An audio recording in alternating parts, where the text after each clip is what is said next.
Dr. Chris Armstrong. I'm an emergency registrar here at Royal Perth Hospital, and this is your 5 on Friday. This week it's on acute pulmonary edema. So what is acute pulmonary edema? Well, it's when fluid shifts from the intravascular space in the lungs into the interstitial space or into the alveolar space, and that causes obviously breathing difficulty. Now, the most common cause of that is heart failure. Sometimes you can get it for other causes. They're rarer, and that would be things like an acute lung injury, maybe for example chlorine gas exposure, or you can get something called negative pressure pulmonary edema, which is for example in a choking episode where someone is trying to suck in against a closed airway. That can cause pulmonary edema, or sometimes in drowning victims. But by far and away the most common cause of pulmonary edema, and basically what we see nearly every day, is the cardiogenic shock cause, so the cardiogenic pulmonary edema. Now, how does that cause pulmonary edema? So essentially what happens is the heart either fails to fill properly, we call that diastolic failure, or fails to pump forward properly, and we call that systolic failure. That failure to either move to fill with fluid or to move it on causes a back pressure into the left atrium and then into the pulmonary vascular circulation, which then causes a shift in the balance of forces, which causes fluid to move out of those blood vessels into the interstitial space and into the alveolar space.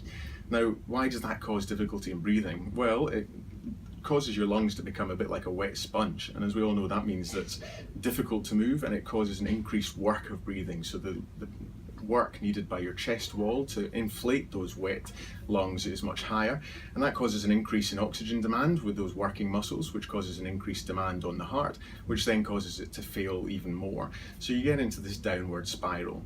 Now, how are we going to recognise these patients? Well, it's the classic patient that we go to. It's the patient, usually the older person who's at home, who's become short of breath, classically in the middle of the night, and they will present oftentimes cold with a high blood pressure, maybe some ankle edema if the right side of the heart is failing as well, and very short of breath. In the very end stages, they may present with that textbook description of pink frothy sputum, but we hardly ever see that anymore because people present earlier than those very last stages where their lungs are so full of fluid that they're actually up to the top and they're coughing out that pink frothy sputum.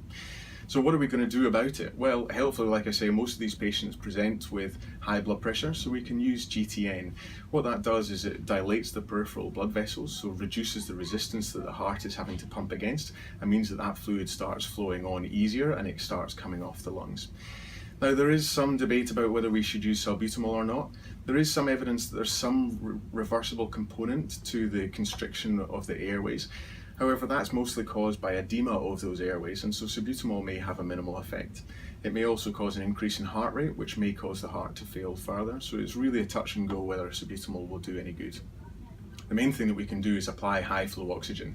Now, as we know, oxygen has to cross from the airways through that wall and into the bloodstream, and that is happening less because that interstitial space is swollen with fluid and there's fluid in the alveoli, so the gas can't transfer through. So if we can increase the oxygen concentration that they're breathing, that means that more of the oxygen will get into the blood, more will be delivered to the heart, and hopefully the heart will start to work better. What are we going to do once we get them to hospital? Well, we're going to carry on with that GTN, apart from we'll probably give it IV as an infusion. That helps to reduce that peripheral vascular resistance so that the heart is able to pump on easier. And we're usually going to put them on any NIV such as CPAP. That works in a few ways. It increases the intrathoracic pressure, so reduces the amount of blood returning to the heart from the body, so reducing that over distension, which is part of the heart failure. It also pushes the blood out of the left side so that the heart has to pump against less force, because this increased intrathoracic pressure is moving that blood onto the rest of the body and taking some of the work off the heart. It also helps to dry up the lungs a little bit by increasing the amount of fluid that's moving out of the lungs and back into the circulation. So that's your summary of acute pulmonary edema. Remember, most of the patients that we see suffer from cardiogenic pulmonary edema, so therefore they're usually going to have a high blood pressure, and we're going to treat that with oxygen and GTN. And then once you get them to the hospital, we're going to put them on NIV to help them feel better. That's your 5 minutes on acute pulmonary edema.